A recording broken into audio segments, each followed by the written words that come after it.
안녕하세요. 오늘 버스 타고 가다가 발 실수는 곧 회복할 수 있을지 몰라도 말 실수는 결코 만회할 수 없다라는 글귀를 보았어요. 이 글귀를 보니 전 시댁 사람들이 생각나서 사연을 보내요. 말로 한 사람의 자존감을 처참히 짓밟다가 결국에는 눈물 콧물 다 쏟은 전 시댁 사람들의 이야기 한번 들어보세요. 6살 된 딸아이를 키우는 30대 여성입니다. 저는 어릴 때부터 공부에는 관심이 없고 옷에 관심이 정말 많았어요. 그래서 대학교는 과감히 포기하고 바로 옷 장사를 시작했어요. 처음에는 동대문에 새벽부터 가서 재질 좋고 디자인도 예쁜 옷을 저렴하게 떼와서 프리마켓, 좌판 등을 통해 돈을 모았어요. 그렇게 2년 정도 이리저리 다니며 장사를 하니 가게 하나를 얻을 정도의 돈이 모이더라고요. 그래서 22살 때 가게를 얻어 저만의 옷가게를 열었어요. 처음에는 장사가 잘 되지 않았지만 2번, 3번씩 찾은 손님들에게 양말이나 기본 면 티셔츠도 제공하고 친절하게 인사하니 단골들이 하나둘씩 생기더라고요.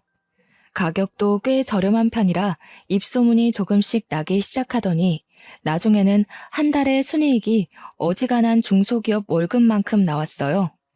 그 당시 저는 1년 365일 아침 9시부터 저녁 12시까지 가게 문을 열어놨어요. 가게에서 먹고 자고 생활하며 제가 눈 떠 있는 시간은 항상 가게 문을 열어두었죠. 사실 친구들이 대학교에서 MT, OT 등을 가며 술 먹고 소개팅하며 청춘을 즐기는 모습이 부럽기도 했어요.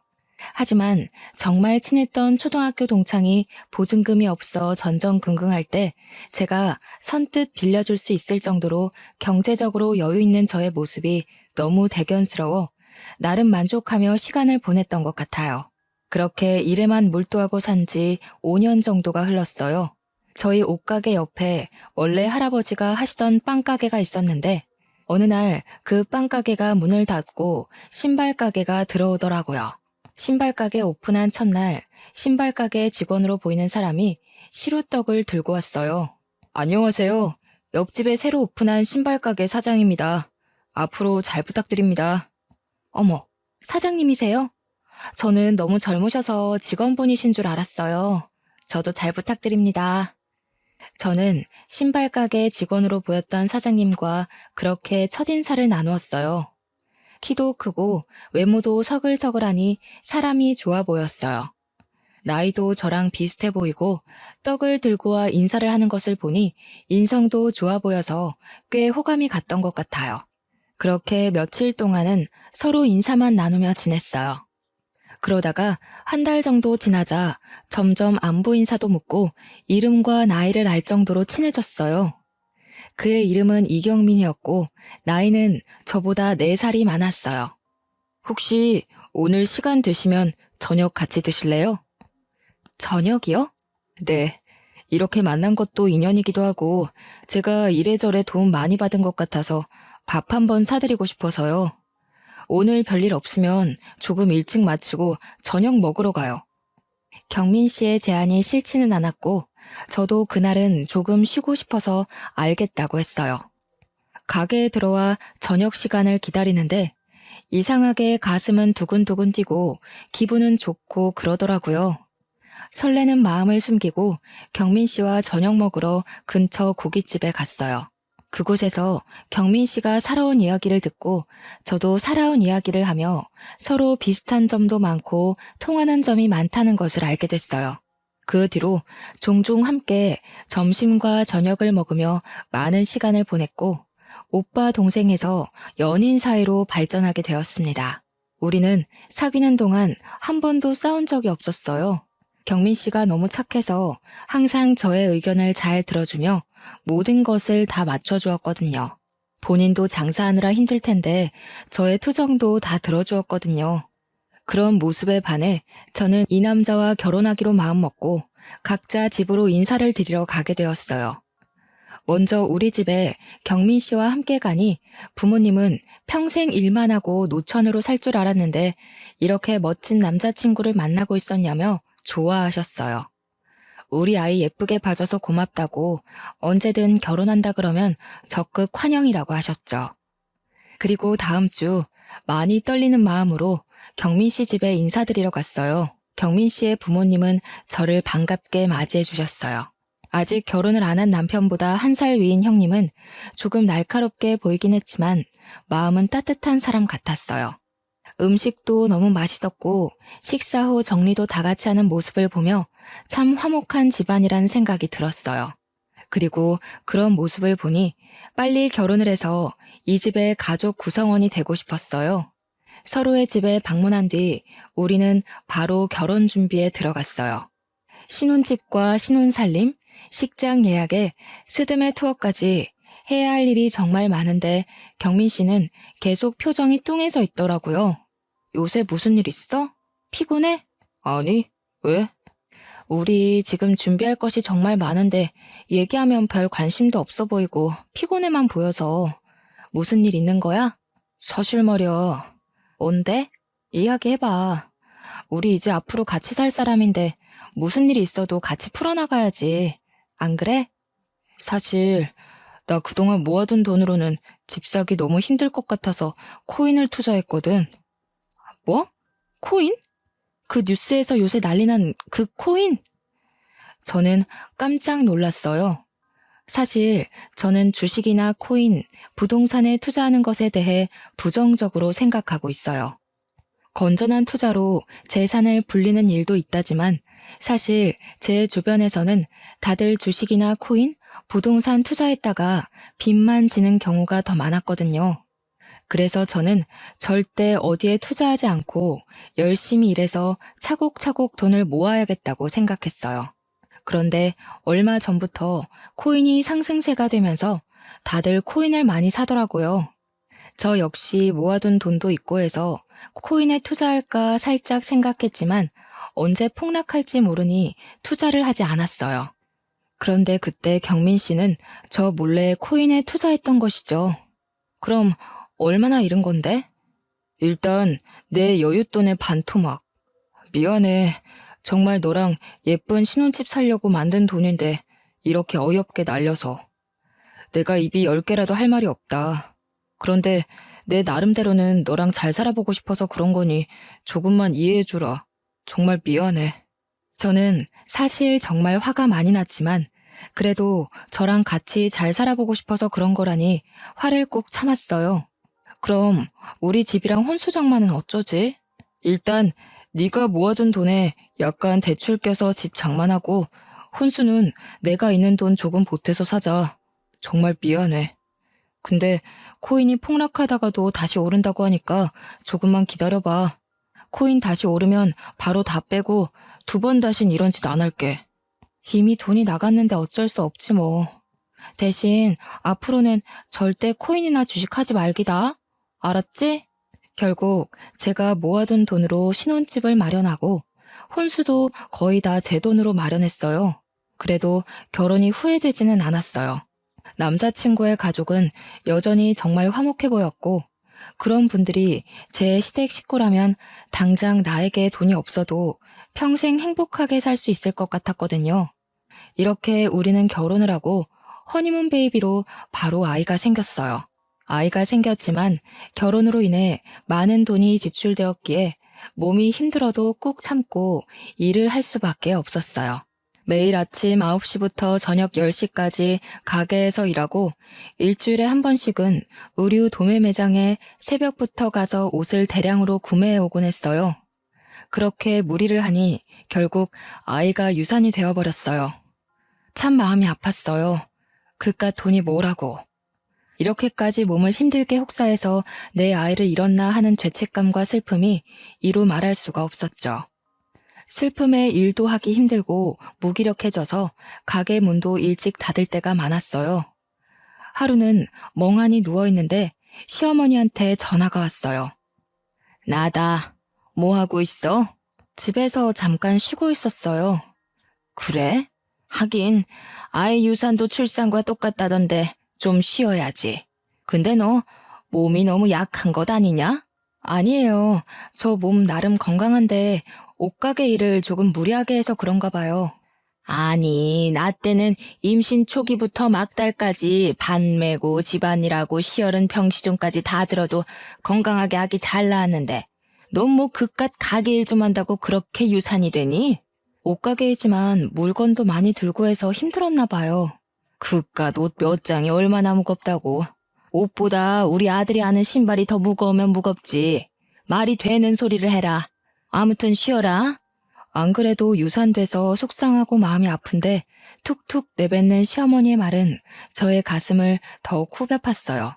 그래도 저만큼이나 시어머니도 손주 잃은 것이 속상하셔서 그런 거겠지 하며 서운한 감정을 꾹꾹 눌렀어요.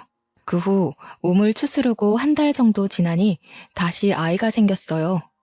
이번에 생긴 아이는 반드시 지키겠다는 생각에 아침 10시부터 7시까지 줄여서 일하고 옷도 인터넷으로 주문했어요. 두 번 다신 아이를 잃지 않기 위해 최선을 다했죠. 다행히 유산에 위험이 있는 임신 초기를 무사히 넘기고 임신 16주가 되었어요. 아이는 무사히 지켜냈지만 한 가지 힘든 점이 있었어요. 바로 입덧이 너무 심했어요. 저희 옷가게 건너편에 순댓국밥집이 있는데 그 간판만 봐도 토할 것 같았어요. 매일 변기통을 붙잡고 눈물을 흘리며 구역질을 했어요. 우유만 조금 넘길 수 있었죠. 하루는 가게에서 기운 없어서 앉아있는데 시어머니가 오셨어요. 예, 너는 가게 열어놓고 그렇게 죽도 못 먹은 사람 마냥 쾌하게 있으면 되겠니? 사람들이 오다가도 가겠다. 입덧이 너무 심해서요. 지금 우유만 먹고 지내거든요. 참, 너는 유별이다. 나는 애 둘을 낳았는데 입덧 한 번 없었는데 넌 도대체 그깟 임신 한 번 했다고 그렇게 난리니? 제가 냉장고 문만 열어도 구역질을 해서 집에서 뭘 먹지를 못하네요. 그래도 아침에 집 근처 편의점에서 삼각김밥 먹었어요. 예, 너는 남편 아침을 편의점에서 삼각김밥으로 먹여야겠니? 신발 상자 정리하고 하려면 얼마나 힘든데. 안 그래도 힘 많이 써야 하는데 삼각김밥이 뭐야, 삼각김밥이. 죄송해요. 그런데 저도 몸 상태가 요새 이래서 못 챙겨줬네요. 앞으로는 잘 챙길게요. 안 되겠다. 얼른 집에 가서 우리 경민이가 좋아하는 생선 좀 사다 구워 먹여야겠다. 넌 어차피 못 먹지? 우리 경민이는 우리 집에 밥 먹으러 오라고 할 테니 넌 쉬어라. 시어머니는 우유만 먹으며 겨우 버티는 제 걱정은 하나도 하지 않으시고 남편의 밥 걱정만 실컷 하다가 나가셨어요.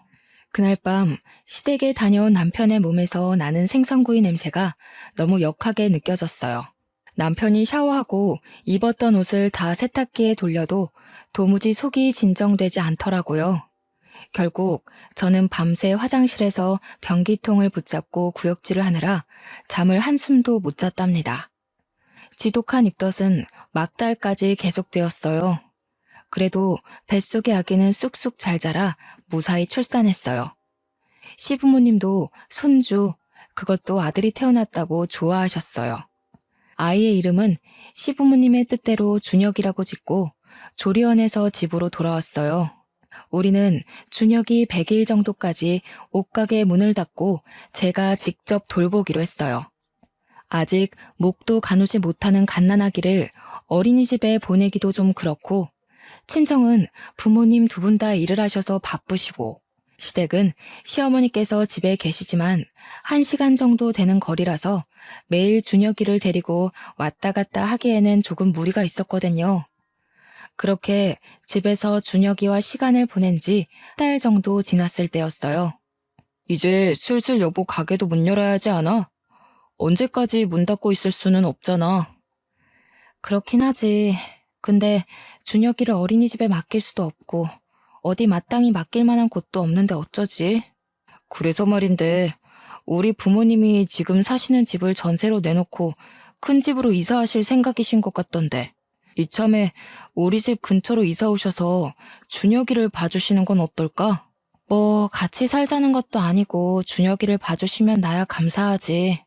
솔직히 나도 이제 가게에 나가긴 해야 하는데 준혁이 맡길 만한 곳도 없고 걱정되긴 했거든. 그치? 아무래도 잘 모르는 어린이집에 맡기는 것보다는 우리 엄마한테 준혁이를 맡기는 편이 더 낫잖아. 맞아.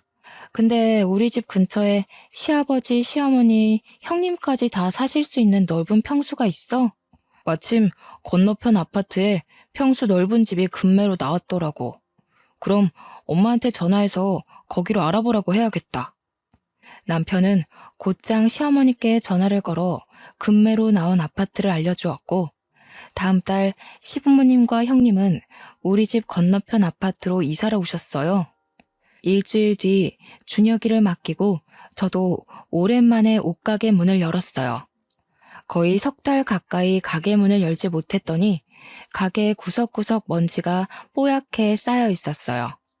당장 내일부터 장사를 시작하기 위해 청소를 하고 가게를 정리했어요. 금방 끝날 수 있을 줄 알았지만 너무 오랜만에 가게 문을 열어서인지 청소하고 정리해야 할 것이 산더미였어요. 쉬지 않고 온종일 움직였지만 오후 5시가 되도록 정리가 아직도 덜 되어 있었어요. 이걸 언제 다 하나 싶어 한숨을 푹푹 쉬고 있는데 시어머니한테 전화가 왔어요. 어미야, 오늘 언제 마치냐? 너무 오랜만에 가게 문을 열어서 정리할 것이 많아요. 조금 늦을 것 같은데요. 그냥 적당히 하고 빨리 와라. 준혁이는 왜 이렇게 울어댄다니? 준혁이가 많이 울었어요? 아무래도 집이 낯설어서 그런가 봐요. 우리 경민이는 아기 때 모유 먹이고 기저귀만 갈아주면 한 번도 울지를 않았는데 얘는 도대체 누굴 닮아서 이렇게 빽빽 울어대는지. 아무튼 빨리 들어와라. 경민이는 걱정하니까 말하지 말고. 시어머니와의 전화를 마치고 종일 울었다는 준혁이가 걱정돼 도무지 일이 손에 잡히지 않았어요. 저는 대충 일을 마무리하고 바로 옆 남편 가게로 넘어갔어요. 준혁이가 많이 온다고 전화가 와서 오늘은 일찍 먼저 들어가 봐야 할 것 같다고 말한 뒤 바로 시댁으로 향했어요. 시댁에 가니 준혁이는 잠들어 있었어요. 준혁이 얘는 널 닮아서 그런가? 정말 유별나게 울더라. 어찌나 시끄럽던지. 많이 힘드셨죠? 아기 보는 게 쉬운 일이 아닌데. 알긴 아는구나. 아, 그리고 내가 경민이한테 말하지 말랬는데 그새 왜 말했니? 경민 씨가 준혁이 아빠인데 알고 있어야죠. 가게가 바로 옆이라서 제가 문 닫고 가는 거 뻔히 다 아는데 굳이 둘러댈 이유도 없잖아요. 그래도 밖에서 일하는데 걱정되게 왜 그런 얘기를 하니? 너는 참 생각도 없다. 그냥 너 몸 힘들어서 오늘 빨리 문 닫는다고 말하고 오면 되지. 다음부터 이런 일 있으면 경민이한테는 말하지 말고 와. 알겠니? 솔직히 남편만 혼자 일하는 것도 아니고 저도 같이 일하고 준혁이가 저만의 아이도 아닌데 아이가 운 사실조차 숨겨야 하나 하는 생각이 들었어요. 그래도 일단 우리 준혁이를 돌봐주셔야 제가 가게에 나갈 수 있으니 굳이 시어머니의 기분을 상하게 할 필요는 없겠다 싶어 그냥 알겠다고 하고 넘어갔어요. 그 뒤로도 가게에서 조금만 늦게 퇴근하면 시어머니는 전화로 빨리 오라고 성화하셨어요. 저도 가게 일로 바쁜데 자꾸 그러시니 짜증이 나기도 했지만 노년의 나이에 아이 보는 게 얼마나 힘드실까 싶어 최대한 시어머니의 기분을 맞춰드리려고 노력했어요. 그런데 점점 시어머니의 육아에 이해가 가지 않는 부분들이 생기기 시작했어요. 10개월 정도 되었을 때는 퇴근하고 오니 준혁이가 후라이드 치킨을 먹고 있었어요. 제가 여기에 대해서 뭐라고 하면 예전에는 5개월 때부터 밥도 먹고 나물도 먹고 했다면서 도대체 이게 무슨 문제냐고 성하셨어요. 이러한 시어머니의 육아 방식이 마음에 안 들었지만 그래도 남편을 이렇게 건강히 잘 자라게 하신 분이니 믿고 따랐어요. 그러다 준혁이가 갓 돌이 지난 어느 날이었어요. 여느 때처럼 가게 문을 열고 장사 준비를 하고 있는데 준혁이의 몸이 불덩이처럼 뜨겁다고 시어머니한테 급하게 전화가 왔어요. 저는 바로 가게 문을 닫고 남편에게로 가서 준혁이의 상태를 말한 뒤 곧바로 시댁으로 향했죠. 도착하고 저는 경악하고 말았습니다.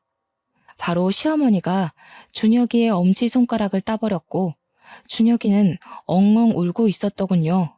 그 모습을 보는 순간 저는 너무 기가 막히고 깜짝 놀라 시어머니께 소리를 질렀어요. 어머니, 지금 준혁이한테 뭐 하시는 거예요? 원래 열날 때 손가락 끝을 따서 더러운 피를 빼주면 금방 낫는다. 그리고 너는 어른한테 말버릇이 그게 뭐니? 어머니, 제가 소리 지른 것은 죄송하긴 한데요. 어른도 아니고 어린애 손을 이렇게 맘대로 따면 어떡해요. 혹시라도 감염이라도 되면 어쩌려고요. 당연히 약국 가서 사놓은 수지침으로 소독도 다 하고 했지. 그리고 옛날에는 아기들 열나면 다 이렇게 했어. 옛날이야 병원이나 약이 많이 없어서 그랬다 쳐도 요새는 아니잖아요. 엎어지면 코다할 거리에 병원 있고 약국 있는데 진료받고 해열제 먹이면 되지. 왜 굳이 집에서 해결하려고 하시는 거예요? 빨리 병원을 데려가셨어야죠. 야, 의사들보다 나이 더 먹은 내가 더 잘 알아. 이러면 금방 열이 내린다니까. 이게 다 선조들의 지혜란 말이야. 그러는 너는 왜 내가 뭘 하기만 하면 바락바락 대드니? 시애미가 그리 만만하냐? 저는 준혁이를 빼앗듯이 데리고 소아과로 갔어요. 진료를 보니 아이의 열은 돌치레인 것 같다며 당분간은 열이 날 수도 있으니 해열제 잘 먹이고 잘 보라고 하셨어요. 진료 후 집에 왔는데 남편에게서 전화가 왔어요. 우리 엄마랑 무슨 일 있었어? 엄마가 며느리 무서워서 준혁이 못 보겠다고 하시던데. 사실 준혁이가 열난다 해서 집에 왔는데 어머니가 수지침으로 다짜고짜 애 손가락을 따버린 거 있지? 그거 보고 깜짝 놀라서 나도 모르게 말이 막 나왔네. 나 어릴 땐 열나면 바로 손 따고 했어. 우리 엄마는 걱정스러워서 그런 건데 여보가 너무 예민했던 것 같아. 어머니의 마음은 나도 알지. 그런데 지금이 옛날처럼 병원 가기 힘든 것도 아니고 조금만 가면 병원인데 왜 굳이 이런 민간요법을 하시는지 솔직히 나도 답답해. 그래도 일단 우리 준혁이 봐주시는 분이니까 여보가 엄마한테 사과드려. 나 손님 오셔서 끊는다. 남편과 통화 후 비록 그 방식이 이해가 되지는 않아도 시어머니도 준혁이가 잘 되길 바라는 마음에서 그리하셨는데 제가 너무 화만 버럭낸 것 같아서 조금 죄송한 마음이 들었어요. 시어머니께 전화를 걸어 아까 화를 내서 죄송했다고 이제는 이렇게 버릇없이 이야기하지 않겠다고 사죄를 드렸어요. 사실 시어머니의 행동은 계속 이해가 되지 않았지만 그래도 어찌 됐든 우리 준혁이를 돌봐주시는 분이고 시어머니가 계셔서 제가 가게에 나갈 수 있기에 시어머니의 육아 방식에 따르고 존중해 드리기로 했어요. 그렇게 1년이 지났어요. 여전히 준혁이는 시어머니의 손에 맡기고 옷가게로 매일 출근을 했어요. 예전만큼은 아니었지만 먹고 사는데 지장이 없을 정도로 매출이 나오기 시작하며 생활의 안정을 찾을 즈음 매장 옆에 큰 공사를 시작하더니 커다란 패션 아울렛이 들어섰어요. 그곳은 옷의 종류가 다양하고 저렴해서 사람들이 많이 몰렸어요. 제가 봐도 옷을 사려면 소규모 가게인 제 가게보다는 패션 아울렛으로 갈 것 같더라고요. 점점 손님들은 줄고 급기야 하루 매출 0원을 찍는 날도 종종 생겼어요. 점점 손님은 줄고 팔지 못한 옷들이 쌓여가기 시작했어요. 매출이 없다고 해도 꾸준히 가게 월세나 전기세 등의 유지비는 들기에 급기야 마이너스가 되었어요. 가게 문을 닫아야 할 지경에 이르렀지만 그래도 20대의 청춘을 바친 작은 가게를 폐업하기는 싫어 꾸역꾸역 운영하다가 결국 큰 빚을 떠안게 되었어요. 어쩔 수 없이 가게 문을 닫았는데 이미 생긴 큰 빚은 도무지 제 선에서는 해결하기 힘들 것 같아 남편에게 여윳돈 좀 받아서 해결할 마음으로 이야기를 나눴어요. 여보, 미안한데 혹시 여윳돈 좀 있어? 왜? 사실 지금 가게에 빚이 너무 많아서 너무 힘들어. 혹시 여윳돈 있으면 조금 나 좀 빌려주면 안 될까? 그동안 신발 가게 하면서 모아둔 돈 있잖아. 사실 지금 돈이 없어. 왜? 신발 가게는 장사 꽤 잘 됐잖아. 몰라 아무튼 없어. 진짜 한 푼도 없어. 그동안 제가 옷가게에서 번 돈으로 생활했고 남편은 신발 가게에서 번 돈을 모아 나중에 급한 일이 있을 때 쓰자고 했었거든요. 그런데 생활비 한 푼 주지 않았으면서 돈이 한 푼도 없다는 게 조금 이상했어요. 설마 결혼 전처럼 또 코인이나 주식에 투자한 것은 아닌지 불길한 예감이 들었죠. 그래서 남편이 씻고 있을 때 몰래 핸드폰을 확인해 보니 아니나 다를까 코인에 또 거액의 투자를 한 것이 아니겠어요. 역시 예전처럼 투자한 금액이 반토막이 나 있는 상태였어요. 여보, 이게 뭐야? 또 코인에 투자한 거야? 옷가게 적자라서 돈 좀 굴려볼까 해서 그랬다. 아니, 결혼 전에도 그렇게 잃어놓고 또 코인에 돈을 넣어버리면 어떡해. 또 돈 잃었잖아. 지금 옷가게 빚만 갚아주면 되지? 내가 어떻게든 해결할게.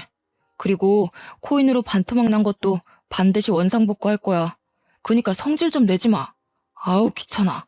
남편은 바로 시어머니께 전화해서 옷가게의 상황을 다 말씀드렸어요. 다행히 시어머니 아버지께서 돌아가시면서 남겨둔 유산이 있어 그곳으로 저의 빚을 다 갚을 수 있었어요. 시어머니의 도움으로 무사히 빚을 다 청산하긴 했지만 사업 실패로 인한 상처가 너무 커 무엇을 다시 시작하기가 겁이 났어요. 남편도 당분간은 집에서 준혁이 키우는 데만 전념했으면 좋겠다고 해서 집에 있는데 시어머니와 형님이 집에 찾아오셨어요. 가게 망하고 어떻게 지내고 있나 해서 와봤어. 생각보다는 좋아 보이네. 네, 그런데 평생 일만 하고 살아서 그런가 집에만 있으려니 답답하네요. 어머, 그런데 이 백은 뭐야? 이거 그 한정판 아니야? 꽤 값이 나갈 텐데. 그거 초등학교 동창이 결혼할 때 선물로 사준 거예요. 친구가? 친구가 왜 이런 비싼 백을 선물해줘? 22살 때 그 친구가 생활이 너무 힘들어서 돈을 조금 보태줬거든요. 그때 너무 고마웠다고 결혼 선물로 이 백을 선물로 주더라고요. 아까 가게에서 보니까 우리 경민이는 구멍난 가방 메고 다니던데. 올케는 참 좋은 백 있네. 형님, 안 그래도 경민 씨 가방에 구멍 나서 제가 말했더니 쓰던 가방이 편하다고 굳이 그 가방을 메고 가겠다더라고요. 이 백, 명품 백이니까 팔아서 현금을 만드는 게 좋지 않겠어? 지금 생활비도 모자라는데 이딴 백이 무슨 소용이야? 어머니, 그래도 이건 제 동창이 감사의 의미로 선물을 준 건데 이걸 어떻게 팔아요? 안 돼요. 남편이 밖에서 힘들게 번 돈 잘 모으고 아껴서 불릴 생각을 해야지. 어떻게 너는 네 마음대로만 생각하니? 참 너 생각이 없다. 어머니, 남편이 힘들게 버는 것 옆에서 항상 지켜봐서 저도 열심히 아끼며 생활하고 있어요. 그래, 허튼 곳에 돈 쓰지 말고 꼭 아껴. 내가 한 번은 빚 갚아줘도 두 번은 못 갚아준다. 옳게, 진짜 이런 시어머니가 어딨어? 이제 다른 일 벌리지 말고 그냥 조용히 집에 있어. 알겠지? 시어머니와 형님은 저의 빚을 갚아준 것을 들먹이며 제 속을 마구 헤집어 놓았어요. 사실 정말 화가 났지만 뭐라 할 수가 없었어요. 어찌되었건 저의 빚을 갚아주신 건 시어머니셨으니까요. 그날 뒤로 시어머니는 혈압약을 받으러 갈 때마다 저를 부르셨어요. 혼자서는 힘들어서 못 가니 병원에 좀 데려다 달라고요. 병원에서 오는 길에는 제 옷가게가 망해서 우리 아들이 빚더미에 앉았던 거 생각하니 속이 상해서 고혈압이 온 것 같다며 시어머니의 병이 꼭 다 제 탓인 것처럼 말씀하셨어요. 전 억울한 면이 있기는 했지만 그래도 시어머니의 돈으로 빚을 해결했기에 뭐라 딱히 반박할 말이 없었어요. 유난히도 더웠던 지난 여름에는 집에 있는데 시어머니께서 집으로 오라고 전화가 왔어요. 준혁이를 데리고 시댁에 가니 오늘 시어머니 지인들과 친목 모임을 집에서 하는데 마침 복날이니 삼계탕 만드는 것을 도와달라고 하시는 것이 아니겠어요? 부엌에 가보니 닭과 재료만 사다 놓고 손질이 하나도 되어 있지 않더라고요. 저는 그 무더위에 땀 뻘뻘 흘리며 혼자 삼계탕 10인분을 만들고 집에 왔어요. 퇴근한 남편한테 오늘 이런 일이 있었다고 말하니 너는 집에 있는데 엄마 친구들에게 삼계탕 하나 끓이는 게 뭐가 힘드냐며 오히려 타박이더라고요. 이럴 때 빈말이라도 이렇게 더운데 고생했다고 말해주면 얼마나 좋을까 싶어 섭섭한 마음에 눈물만 흘리다가 잠이 들었어요. 다음날 밤새 잠을 설치다가 늦잠을 자고 있는데 아침부터 시어머니한테 전화가 오더라고요. 어제 삼계탕 먹고 설거지거리가 잔뜩 쌓여있는데 허리가 아프시다며 와서 설거지 좀 해달라고요. 전날 울어서 그런지 머리가 깨질 듯이 아파서 죄송하지만 오늘 머리가 아파서 못 가겠다고 했더니 젊은 애가 무슨 맨날 아프냐며 내가 너 빚만 안 갚아줬어도 그냥 좋은 데 가서 맛있는 음식 대접했을 텐데 너 빚 갚느라 어제 집에서 허접스러운 음식 대접했다면서 막 쏘아붙이시는 거예요. 저는 또 바보같이 시어머니의 그런 모진 말들을 다 듣고도 아무 말도 할 수가 없었네요. 어찌되었건 시어머니의 돈으로 급한 빚을 해결했으니까요. 그 뒤로도 시어머니의 부르심은 거의 매일같이 계속되었어요. 사소한 집안일부터 잡다한 심부름까지 거의 모든 일을 다 저에게 시키셨어요. 그리고 일이 맞춰질 때쯤이면 내가 너의 빚을 갚아줘서 돈이 없다는 식으로 말씀하시며 안 그래도 사업 실패를 얻은 상처에 모진말이라는 소금을 팍팍 뿌리셔서 제 속은 만신창이가 되었어요. 남편을 붙잡고 울고 몇 번이나 이야기해 보았지만 남편은 항상 시어머니 편이었어요. 그래도 우리 엄마가 빚을 다 갚아주지 않았느냐며 제가 정말 미웠으면 선뜻 돈을 주시지도 않았을 것이라고 하나뿐인 며느리가 잘 풀리지 않는 모습이 답답해서 그러는 것이라는 말도 안 되는 얘기만 앵무새처럼 반복했어요. 이런 이야기 친정에 말하기도 부끄럽고 지인에게 말하기도 제 얼굴에 침 뱉기인 꼴이라 그냥 준혁이 하나 보고 화가 치밀어 오르는 것도 꾹 참고 살아왔어요. 그러다가 명절이 되었어요. 저희 친정엄마는 명절을 맞이하여 시댁에 가는 저에게 화장품 3세트를 건네시며 시부모님과 형님에게 드리라고 하셨어요.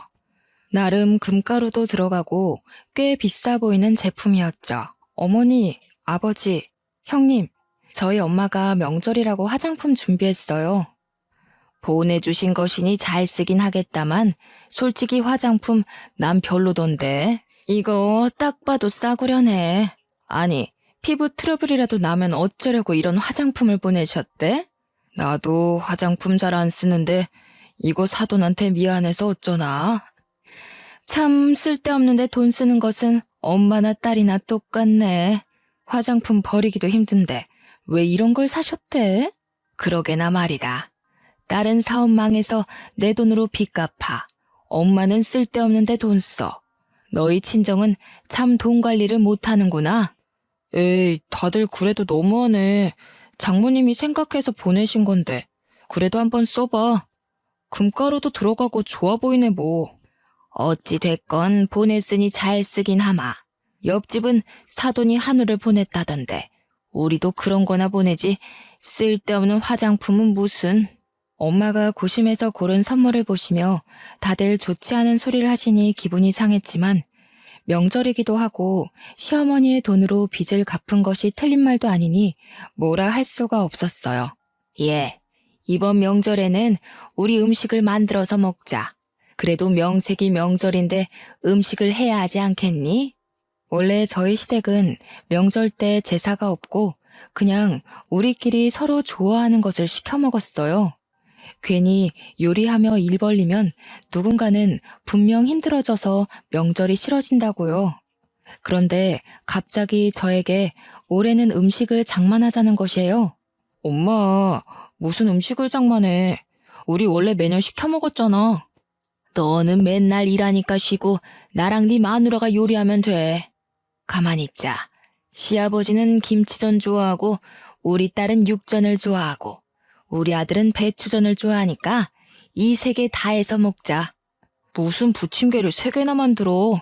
그냥 하나만 만들어. 나 배추전 안 먹어도 돼. 나 옛날에는 부침개 10종류나 만들고 그랬어. 3종류는 뭐 일도 아니지. 너 설마 네 마누라 고생할까봐 그러는 거냐? 내가 네 마누라 빚도 다 갚아줬는데 이 정도도 못 시켜? 옳게. 설마 이번 명절 때 음식 장만시킨다고 속으로 우리 욕하는 거 아니지? 아니에요. 다 같이 먹을 음식 장만하면 좋죠 뭐. 남들이 먹는 것도 아니고 가족들이 먹는 것인데요. 그치? 내 친구들은 명절 일주일 전부터 불려가서 같이 장 보고 한다더라. 우리 엄마는 그런 건 없잖아. 올케는 정말 행복한 줄 알아. 처음에는 다 같이 모여 음식을 준비했는데 막상 부침개를 부칠 때가 되니 하나둘 이리저리 핑계를 대며 빠지더라고요. 결국에는 저 혼자 부침개를 부치게 되었어요. 허리를 펴지도 못하며 부침개를 부치는데 엄마한테 전화가 왔어요. 부엌에서 밖이 뭔가 조금 그래서 핸드폰을 들고 작은 방으로 들어갔어요. 시댁은 잘 도착했니? 화장품은 드렸고? 다들 고마워하셔. 지금 전 부치는 중이야. 매년 음식 안 한다더니 올해는 음식장만 하나 보네. 고생하겠네. 열심히 해. 엄마가 전화를 끊으려는 순간 시어머니가 작은 방 문을 벌컥 열고 들어오셨어요. 너 부침개 부치다 말고 여기서 뭐 하냐? 엄마한테 전화가 와서요. 명절에 시댁에 왔으니 일이나 할 것이지 통화는 무슨. 잠깐 핸드폰 줘봐. 너희 엄마랑 통화 좀 하게. 시어머니는 제가 들고 있던 핸드폰을 빼앗다시피 했어요. 사돈, 화장품 받았어요. 감사해요. 그런데 무슨 쓸데도 없는 화장품이에요. 옆집 사돈은 한우를 보내왔던데. 핸드폰 너머로 엄마의 목소리가 어렴풋이 들리는데 많이 당황한 목소리셨어요. 우리 며느리가 얼마 전에 사업 실패해서 진 빚 제가 다 갚아준 거 아시죠? 제가 이렇게나 우리 며느리 딸처럼 생각해요. 그런데 며느리도 그러더니 우리 사돈도 쓸데없는 곳에 돈 잘 쓰시네요. 그래서 오전 여전이라는 말이 있나 봐요. 시어머니는 아주 상냥한 말투로 저희 엄마의 선물을 비꼬는데 정말 속에서 천불이 나더라고요. 그 소리를 듣고 엄마가 뭐라고 얘기하려고 하시는데 시어머니는 이제 바쁘다고 전화를 뚝 끊어버리시는 거예요. 기껏 생각해서 선물을 준비한 엄마의 성의를 무시한 것도 모자라 엄마에게 전화로 막말까지 하는데 더는 가만히 있을 수가 없었어요. 저는 그 자리에서 앞치마를 벗어던지고 챙겨온 짐을 싸기 시작했어요. 얘, 너 지금 뭐 하는 짓이냐? 어머니, 방금 선 크게 넘으셨어요. 아무리 그래도 저희 엄마한테 그런 식으로 말씀하시는 건 아니죠. 내가 뭘 어쨌다고 그러니? 시어머니와 저의 말다툼이 시작되자 무슨 일인가 싶어 온 가족이 작은 방으로 왔어요. 남편은 저를 말리고 형님은 시어머니를 말렸지만 이미 화가 머리 끝까지 난 저는 눈이 뒤집혀 뒤에서 뭐라고 하든 말든 짐을 챙기고 준혁이를 데리고 나와 바로 친정으로 향했어요. 부모님께 그간의 상황을 다 말씀드리니 눈물을 흘리시며 저와 준혁이를 안타까워하셨어요. 그 모습을 보며 돈을 어떻게든 벌어서 바보처럼 당하고 살지 말아야겠다고 생각했어요. 그런데 준혁이는 아직 어리고 어린이집은 대기가 길어서 당장 보낼 수가 없었어요. 무엇을 하며 돈을 벌 수 있을까 고민하다가 예전에 우연히 유튜브에서 인터넷 쇼핑몰로 크게 성공한 사람의 사연이 생각났어요. 옷가게가 망하면서 팔지 못한 옷들도 있고 오랜 시간 옷가게를 하며 원단 좋은 옷들만 취급하는 정직한 거래처도 많이 알고 있으니 할 수 있을 것 같더라고요. 명절이 끝나고 집에 오자마자 인터넷으로 자료를 찾으며 인터넷 쇼핑몰을 오픈하고 집 근처에 생긴 저렴한 오피스텔을 얻었어요. 그곳에서 재고로 쌓인 옷들을 하나씩 촬영해서 쇼핑몰에 등록하고 제품이 팔리기를 기대했죠. 원래 옷가게 단골이었던 손님들에게 쇼핑몰도 알려주고 여기저기 인터넷 카페에서 광고도 했더니 슬슬 매출이 오르기 시작했어요. 인터넷 쇼핑몰은 가게를 했을 때보다 운영비가 훨씬 적게 들어서 같은 제품을 팔아도 순이익이 더 많이 남았어요. 또 무엇보다 오피스텔에서 저 혼자 준혁이를 보며 편하게 일을 할 수가 있어서 좋았어요. 남편은 집에서 애나 보지 또 무슨 인터넷 쇼핑몰을 하냐며 뭐라 하였지만 시어머니의 말도 안 되는 폭언에 하나도 도움이 되지 않는 남편의 모습을 보며 이미 정이 떨어져 뭐라고 하든 말든 저는 준혁이를 데리고 매일 오피스텔로 가서 일도 하고 아이를 키웠어요. 그 결과 몇 개월 만에 아이와 제가 충분히 먹고 살 만큼의 돈을 벌게 되었어요. 인터넷 쇼핑몰로 대박을 치던 중 형님의 결혼 소식이 들렸어요. 남편은 쇼핑몰이 잘 되고 있다는 사실을 알고 축의금을 넉넉히 하자고 하더군요. 저는 이전에 시어머니한테 진 빚만큼의 액수를 형님의 계좌에 이체하고 시댁으로 당당히 갔어요. 아이고, 우리 며느님 오셨어요. 그동안 돈 버느라 정말 고생 많았다. 역시 우리 며느님은 야무져서 무슨 일이든지 잘할 줄 알았다니까. 옳게. 무슨 축의금을 이렇게나 많이 보냈어. 어쨌든 정말 고마워. 그래, 인터넷 쇼핑몰이 그렇게 바쁘다면서? 네, 가게와 다르게 운영비가 적게 들어서 마진이 많이 남네요. 어떻게 그렇게 인터넷으로 할 생각을 했어? 역시 젊은 사람들은 참 대단해. 아니지, 우리 며느님이 대단하신 거야. 빚지고 돈 없을 때는 그렇게 너의 빚을 내가 다 갚았다며 생색내던 시어머니가 제가 돈을 많이 벌게 되자 며느님 하며 얘기하시는데 정말 앞과 뒤가 다른 모습에 기가 차더라고요. 그래도 족쇄같이 묶여있던 시어머니의 빚을 드디어 갚고 나니 속이 다 후련했어요. 형님의 결혼식 후 일주일 정도 지나고 신혼여행을 다녀온 형님이 저에게 가방을 선물해 주셨어요. 형님이 건넨 가방을 보니 예전 명절 때 엄마가 화장품을 선물했을 때 온갖 말로 모욕을 준 것이 생각났어요. 순간 저는 형님과 시어머니께 똑같이 해야겠다고 생각했어요. 어차피 제가 금전적으로 어느 정도 안정되면 이렇게 앞과 뒤가 다르고 힘들 때 말로 자존감을 내리깎아버리는 이딴 집구석과 언젠가는 헤어져야겠다고 다짐했거든요. 그때가 지금이다 싶었어요. 형님, 저 생각해서 가방을 사오신 것은 너무 감사한데요. 어디서 이런 촌티 풀풀 내는 가방을 사오셨어요? 뭐라고? 내가 잘못 들었나? 촌티라고? 네, 잘 들으셨네요. 촌티요. 색감이며 재질이며 뭐 하나 빠질 것이 없이 촌티가 풀풀 나요. 쪽팔려서 이런 거 어떻게 들고 다녀요? 분리수거함에 넣어야겠네. 얘야, 그래도 너 생각해서 가방 사왔는데 이건 아니지 않니? 그래, 누나가 여보 생각해서 가방 사왔는데. 날 생각해서 사왔으면 좋은 걸 사왔어야지. 시어머니, 형님, 남편, 다들 나 생각하는 척하면서 은근히 비꼬더라. 얘야, 무슨 말을 그리 섭섭하게 하니? 내가 너 미워했으면 너 빚 갚아줬겠어? 그놈의 빚. 그래서 형님 결혼식 때 그 빚 다 갚았잖아요. 그리고 말 나와서 말인데 그 빚 갚아줬다고 그렇게 요새 떨고 친정엄마한테도 안 좋은 소리 하고 어떻게 그래요? 내가 언제 안 좋은 소리를 했다고 그러니? 저번 명절 때 엄마가 선물로 드린 화장품 쓸데없다며 대놓고 뭐라고 하셨잖아요. 어머머, 내가 언제 그랬다고 그러니? 시어머니는 그때 있었던 일들을 딱 잡아떼시며 아니라고 부인했어요.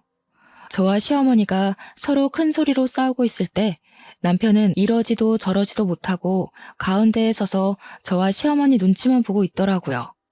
저는 이런 인성을 가진 집안 사람들과 어울리며 준혁이를 키우지 못하겠다고 생각했어요. 그래서 저는 그 자리에서 이혼하겠다고 선언했고 결국 우리는 이혼을 하게 되었어요. 물론 양육권은 제가 가지고요. 그 뒤로 저의 인터넷 쇼핑몰은 어른 옷뿐 아니라 아이 옷도 같이 팔면서 더 키웠어요. 다행히 아주 잘 돼서 매출이 2배나 오르며 이전보다 훨씬 더 여유 있는 삶을 살고 있어요. 이렇게 제가 승승장구할 동안 전 남편은 신발 가게가 망해서 빚더미에 앉았고 전 형님은 제가 준 축의금으로 주식 투자했다가 상장 폐지돼서 다 잃었다더라고요. 얼마 전에는 다들 제 앞에 와서 다시 합치자고 그동안 막말하고 모른 척해서 미안하다고 무릎 꿇고 싹싹 빌더라고요. 그때 전 형님이 예전에 엄마의 화장품을 보며 돈을 쓸데없이 쓰는 것은 모전여전이라고 했던 일이 생각났어요. 그래서 이 집은 투자해서 망하는 것이 내력인가 보다고 비꼬아 주었답니다. 자신이 뱉었던 말 그대로 돌려받고 축 처져서 나가는 모습이 얼마나 꼬시던지요. 이렇게 저의 결혼 생활은 마침표를 찍었지만 이를 통해 한 가지는 확실히 배웠어요. 자신이 뱉은 말은 그대로 다시 부메랑이 되어서 돌아오니 자나깨나 말조심을 해야 한다고요. 그래서 요새는 좋은 말만 하려고 노력하고 있어요. 아, 마지막으로 제가 세상에서 가장 사랑하는 남자인 준혁이에게 한마디 하고 싶네요. 온전한 가정을 만들어주지 못해 미안하지만 아빠의 그늘이 너에게 느껴지지 않도록 엄마가 최선을 다할게. 말로 표현할 수 없을 만큼 사랑하고 건강하고 멋지게 잘 자라줘서 너무 고마워. 지금까지 저의 기나긴 사연을 들어주셔서 너무 감사합니다.